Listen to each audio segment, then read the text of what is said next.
So I literally just arrived back from I can't even remember them all.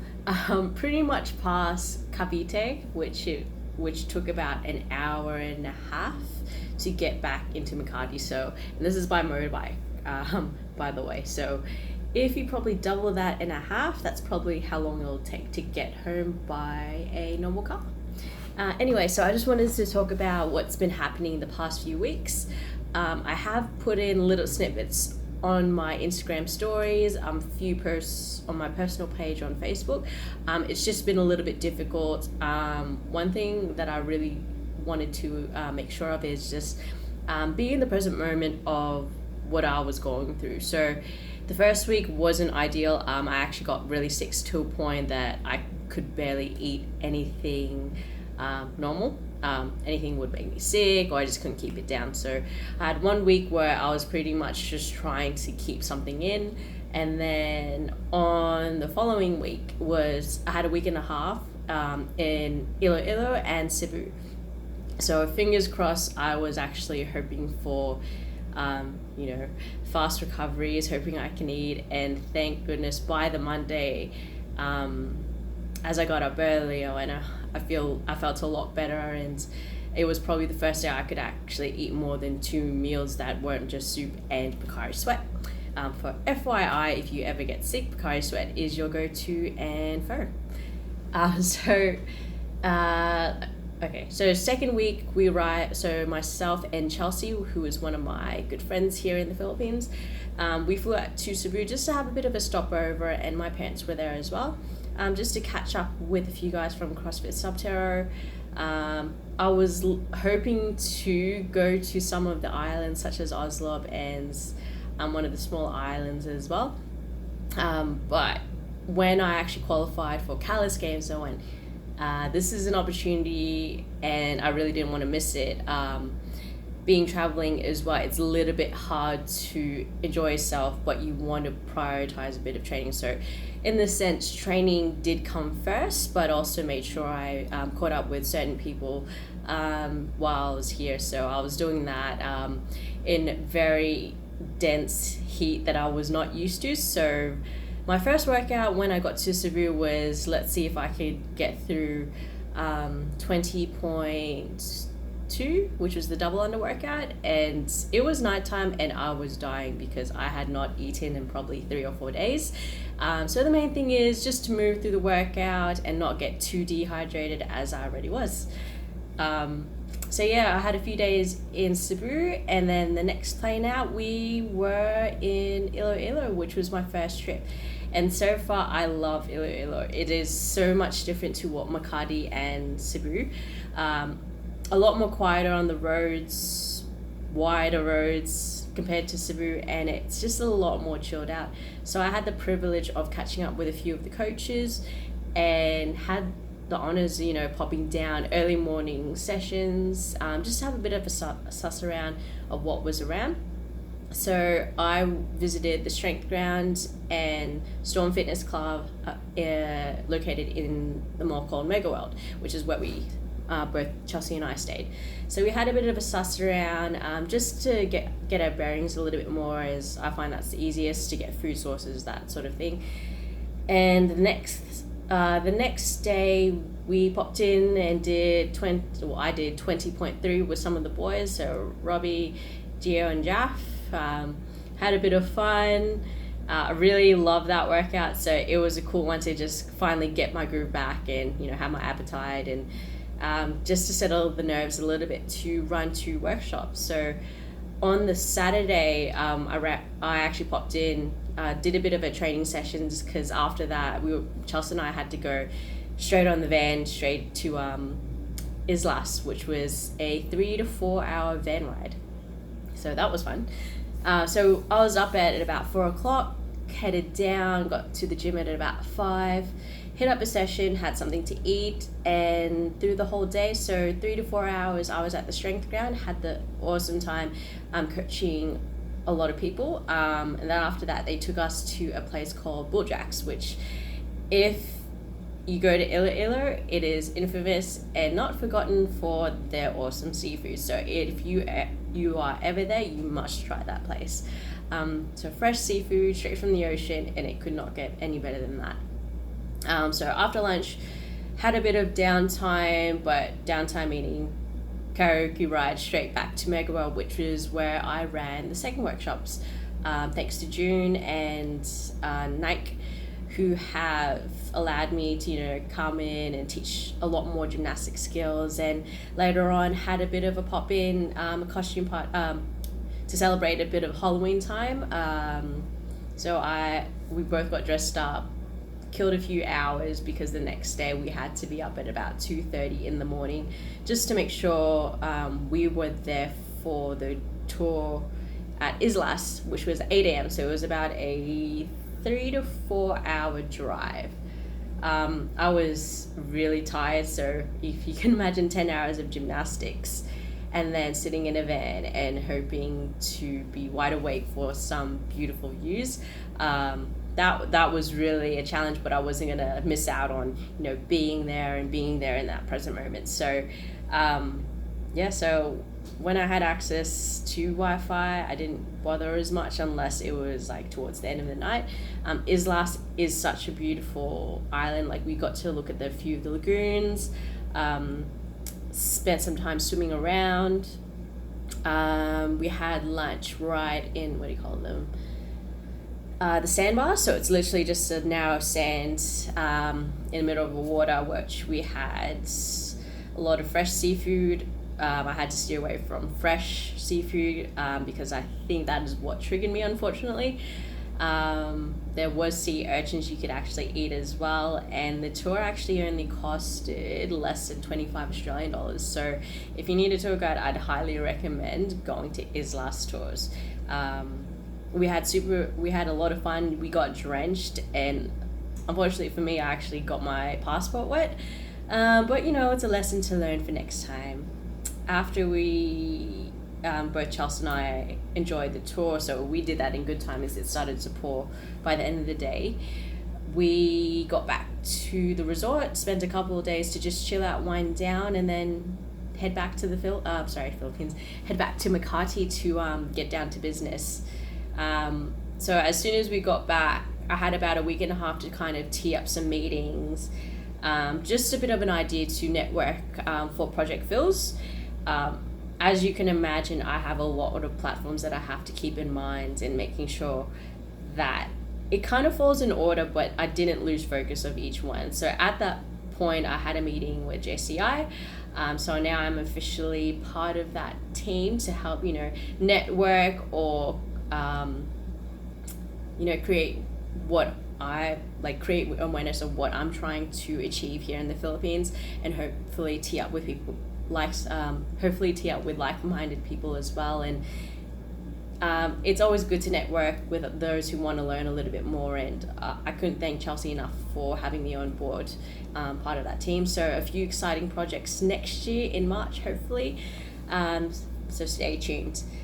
So after we've had that meeting, it was a bit of recovery time, but straight back into training because, as you know, Calais Games, or for some of you who don't know, Calais Games is probably the hardest comp I've ever done so far to date in my CrossFit athlete, ambition, if you'd like to call it anything. 3 days of workouts was something different, so I knew the stakes were going to be high. Also that it is a CrossFit license event, which is such an awesome achievement.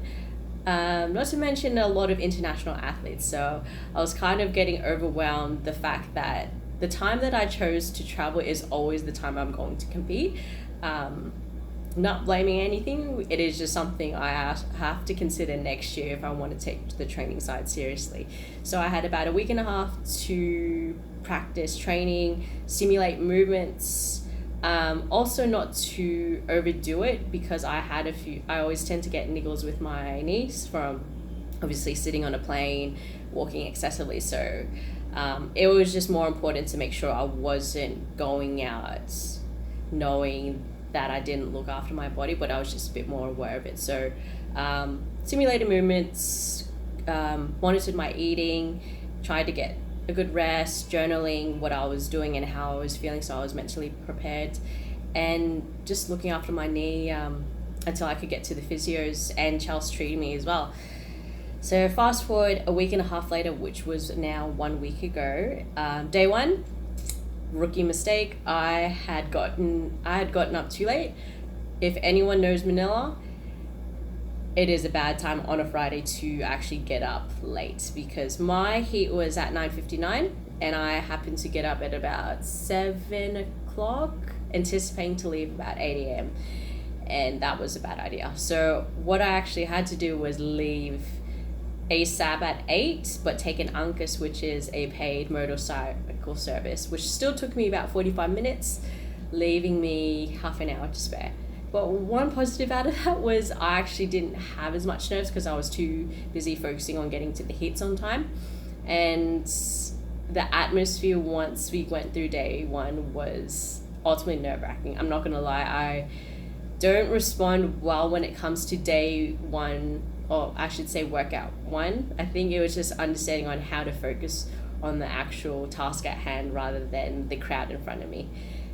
So first one was, we had 2 events, and unfortunately I think the nerves got the best of me and I wasn't in the right preparation because I felt so rushed that it threw me off. It is something I have learnt, and it's something I am always going to learn, so I think that I take this one as a massive win. Then it came to day 2, and another thing that I should have considered was staying close to QC, which it isn't actually far if you look at it. So if you look from Makati to QC, it is about 10 kilometers. If you look at the traffic, it can be about 1.5 to 2 hours. So I should have actually stayed at the venue, but knowing me, I didn't plan that far ahead. So it costed me 2 hours to get back, and I just didn't get enough sleep, and I had to consider, times getting to the venue and back. Anyway, day 2, I was a little bit more, I guess, dehydrated, a little bit tired, but I just wanted to make the most of this comp. Like, it was all these movements I didn't have a problem with. I just really wanted to make sure, it was worth putting my head and my mind into it, knowing that, I'm actually capable of those movements. For those of you who don't know me as much, I only started to get into serious competing maybe 2 years ago now. Coming off an ACL reconstruction was a tough gig. I would always have that thought, I'm actually getting better and better, and it was always kind of a smack in the face going into comps going, I'm actually not quite that prepped yet. And it comes naturally because you always put that perception on yourself looking at other athletes, and it really should be a win no matter which comp you go into. Like, if I look back in the past year or so of how much I've grown as an athlete and as a coach, there's so many platforms that I can say, well, I've learned a lot out of it, and it's something I will cherish. Like that was probably the most memorable weekend. I did dye my legs along with 130 other athletes. We were all whining a little bit and going in the ice baths.